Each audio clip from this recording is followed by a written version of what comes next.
The year is 1893. A 12-year-old boy from Germany loses his parents. He inherits a little money from them, which is later stolen while he is traveling.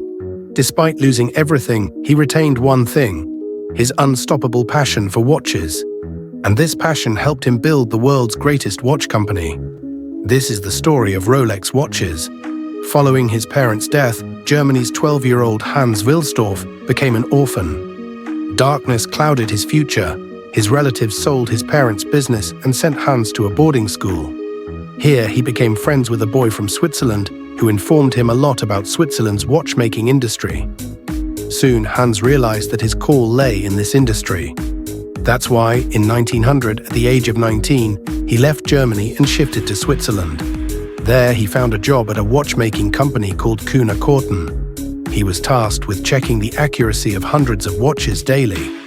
This role made him passionate about creating perfect watches. In 1903, he decided to settle in London. But during the journey, he met with a tragedy. The 3,300 German gold marks he had inherited from his parents got stolen. This was a significant setback in his life. Yet moving forward was his only option. In London, he took up a job in another watchmaking company in the sales and marketing department. In the next 2 years, he learned much about manufacturing, sales, and, most importantly, consumer behavior directing the watchmaking industry. He realized that most watchmaking companies were focused on making their watches fancy and decorative, while the customers wanted simple, accurate, durable, and elegant watches. To change this situation, 24-year-old Hans decided to start his own watchmaking business. But there was one problem: Hans lacked sufficient capital to start the business.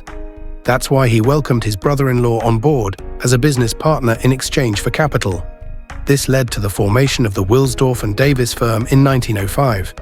They realized that watches were indispensable for travelers, as they needed to catch trains and buses on time to reach their destinations. That's why they decided to manufacture pocket watches, catering to travelers.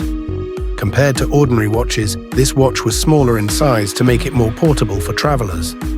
The pouch for this watch was manufactured using high-quality leather to make it more sturdy and give it a premium look. This watch was called the Portfolio Pocket Watch. Despite being the company's first product, it was a hit. Even though Hans started his company with pocket watches, he didn't want to be limited to manufacturing pocket watches. He predicted that wristwatches will completely replace pocket watches in the future. That's why Hans shifted his focus to manufacturing world-class wristwatches. But the problem was that the customers of the time weren't keen on accepting wristwatches. There was a perception that only females wore wristwatches. Hans wanted to change this perception. In 1906, Hans saw that both males and females loved to wear bracelets in Britain. He spotted a huge opportunity here. He launched gold and silver wristwatches on the market. Instead of leather, the straps of these watches were made of gold and silver. This made the watches look like bracelets. Moreover, these watches weren't called wristwatches. They were branded as bracelet watches. As a result of this strategy, Hans's watches became popular across Britain. Moreover, Hans realized that all the watches in the market carried the names of their manufacturers as their brand names. Hans wanted his watches to have a unique name, something that could neatly fit in the dial and be pronounced easily in any language. He combined different alphabets and came up with more than 100 names. At one point, the pleasant-sounding name of Rolex came to the fore.